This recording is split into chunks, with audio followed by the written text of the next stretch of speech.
রাতুলের নতুন করে ফিরে আসাতে এবার ইনসিকিউরিটিতে ভুগতে শুরু করে দিল আয়ুষা। বন্ধুরা ভিডিওটা লাইক দিয়ে দেখতে থাকুন। যে মুহূর্তে কিনা এক পর্যায়ে রাতুলের প্রতি কৃতজ্ঞতা প্রকাশ করার পরপরই মীনাক্ষী যখন কিনা রাতুলের উপরে ঝাঁপিয়ে পড়ে এবং বলতে থাকে যে কি রাতুল সাহেব, এবার এত সহজে তো আপনাকে পালাতে দিলে চলবে না, আপনাকে এবার যে করে হোক না কেন আমাদের সমস্ত প্রশ্নের উত্তর দিতে হবে এবং কুসুমকে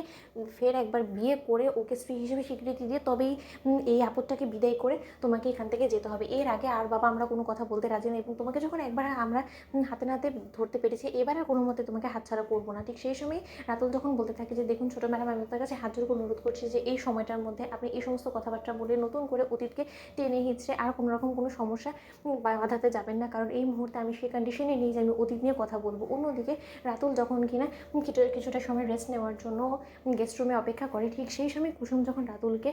চা দেওয়ার জন্য সেখানে যায় এবং কুসুম বলতে থাকে যে রাতুল সাহেব, এতদিন বাদে আপনি কোথা থেকে উদয় হলেন বলুন তো, এবং কেনই বা আপনি এই বাড়িতে এসেছেন? আপনি তো খুব ভালো করেই জানেন যে আপনি আমাকে যে কথাটা দিয়েছেন সেই কথা রাখতে আমি কতটা হিমশিম খাচ্ছি, সেখানে আমি এবার পরিবারের লোকেদেরকে কী জবাব দেবো বলুন তো। অন্যদিকে রাতুল যখন বলতে থাকে যে কুসুম, আমার তোমার সঙ্গে দেখা করাটা খুব বেশি প্রয়োজন ছিল, হয় এভাবে নয়তো বা অন্যভাবে, কিন্তু কোনো না কোনো কায়দা করে আমার তোমার সঙ্গে দেখা করাটা খুব বেশি প্রয়োজন ছিল এবং শুধু তুমিই নয় বরঞ্চ আমার আয়ুষ স্যার থেকে শুরু করে ঈশানের সঙ্গে জরুরি ভিত্তিতে কথা বলাটা খুব বেশি প্রয়োজন। অন্যদিকে কুসুম যখন কিনা বলতে থাকে যে ঠিক আছে তাহলে আমি ঈশান সাহেব এবং ছোটো সাহেবকে ডেকে আনছি। অন্যদিকে ঈশান, আয়ুষ এবং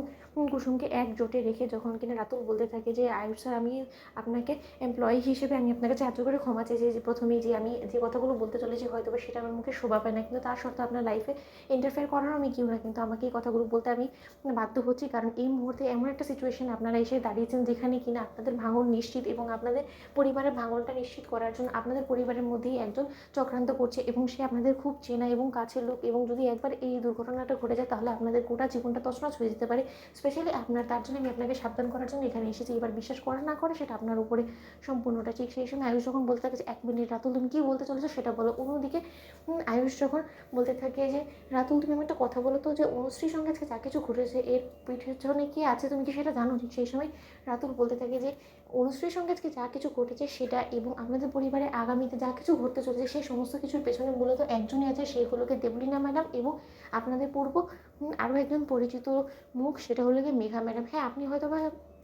আয়ুষ স্যার ভেবে অবাক হচ্ছেন যে কেন আমি মেঘা ম্যাডামের নাম নিচ্ছি এবং আমি বা কী করে মেঘা ম্যাডামকে চিনতে পেলাম। আমি মেঘা ম্যাডামকে মূলত চিনতে পেরেছি আপনাদের এঙ্গেজমেন্টের দিন, যেদিনকে আপনার এঙ্গেজমেন্ট হয়েছে সেটা লাইভ টেলিকাস্ট করা হয়েছে টিভিতে এবং তখনই আমি দেখেছি। এবং তার পরবর্তীতে আমি যখন কিনা দেবলীনা ম্যাডামের বেল হওয়া মাত্র দেবলীনা ম্যাডামের সঙ্গে প্রতিনিয়ত মেঘা ম্যাডামকে আলাপ করতে দেখি এবং গোপনে ওদের বৈঠক হতে দেখি, ঠিক সেই সময় আমার সন্দেহটা আরও বেশি তীব্র হয় এবং তারপর মুহূর্তে আমার চোখও চরকা ছুঁয়ে যায় যখন কিনা আমি ওই অসৎ প্রমাণিকে মেঘা এবং দেবলীনা ম্যাডামের সঙ্গে দেখি। তো বন্ধুরা, লাইক এবং শেয়ার করো, সাবস্ক্রাইব করতে ভুলো না।